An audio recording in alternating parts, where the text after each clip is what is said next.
ফেনীর ফুলগাজী ও পরশুরামের পর নতুন করে প্লাবিত হয়েছে সদর ও ছাগলনাইয়া সহ বিভিন্ন এলাকা। পানিবন্দী অন্তত ১.৫ লাখ মানুষ। আশ্রয় কেন্দ্রগুলো বাড়তে শুরু করেছে বন্যার্তদের সংখ্যা। প্রশাসন বলছে বন্যার্তদের সব ধরনের সহযোগিতায় কাজ করছেন তারা। ফেনীর প্রতিনিধি রফিকুল ইসলামের তথ্য ও ছবিতে ডেস্ক রিপোর্ট।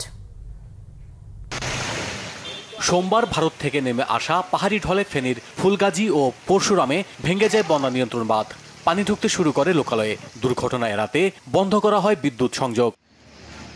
তবে পরশুরামে পানি কিছুটা কমলেও পানি বাড়তে থাকে ফেনীর সদর ও ছাগলনাইয়ায়। ডুবে যায় ঘরবাড়ি ও রাস্তাঘাট। আশ্রয়কেন্দ্রে যান অনেকেই। গতবারেও আমরা সেই ভয়াবহ বন্যাটা প্রতিকূল হয়ে উঠতে পারি নাই। এবারও আমাদেরকে সেই একই অবস্থায় পড়তে হয়েছে। রাস্তাঘাটগুলো বিপন্ন হওয়ার কারণে ছাত্রছাত্রীরা নিয়মিত প্রতিষ্ঠানে আসতে পারছেন না। আমাদের পরীক্ষাগুলো বিঘ্নিত হচ্ছে। এদিকে আশ্রয় কেন্দ্রগুলোতে এখনো মিলছে না ত্রাণ, আছে খাবার ও পানির সংকট। আমরা কোনো ফান্ড সামগ্রী কোনো সহযোগিতা পাইনি। 15-20 পরিবারে এখানে আছি বন্যা কবলিত, কিন্তু আমরা কোনো কিছুই পাইনি, সরকারি বা বেসরকারি। গরুর খাদ্য নাই, নিজের থাকবে জায়গা নাই। এছাড়া দাগনভূঞা ও সোনাগাজীর নিচু এলাকাগুলোতে সৃষ্টি হয়েছে তীব্র জলাবদ্ধতা। আমরা ফুলগাজী এবং পরশুরামবাসী এই ত্রাণ সহায়তা আমরা চাই না। আমরা টেকসই বাঁধ চাই, আমরা স্থায়ী সমাধান চাই। আমার ঘরেই অনেক পানি।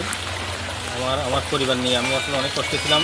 যেরকম আমি কষ্টে ছিলাম এরকম আমার প্রতিবেশী অনেক পরিবার এরকম কষ্টে আছে। সার্বক্ষণিক বন্যার্তদের পাশে প্রশাসন রয়েছে বলে জানালেন উপজেলা নির্বাহী কর্মকর্তা। পর্যাপ্ত শুকনো খাবার কালকে দিয়েছি, আজকেও রান্না করে খাবার দেওয়ার জন্য তাদের পর্যাপ্ত ব্যবস্থা করা হচ্ছে। আর যারা দূরবর্তী স্থানে আছেন, আমাদের ফায়ার সার্ভিস আছে, তারা ওদেরকে উদ্ধার করার জন্য মাঠে নেমে আছে। প্রশাসন আর বিভিন্ন বাহিনীর পাশাপাশি উদ্ধার তৎপরতায় অংশ নিচ্ছেন স্থানীয় স্বেচ্ছাসেবীরাও। Bangla vision news desk.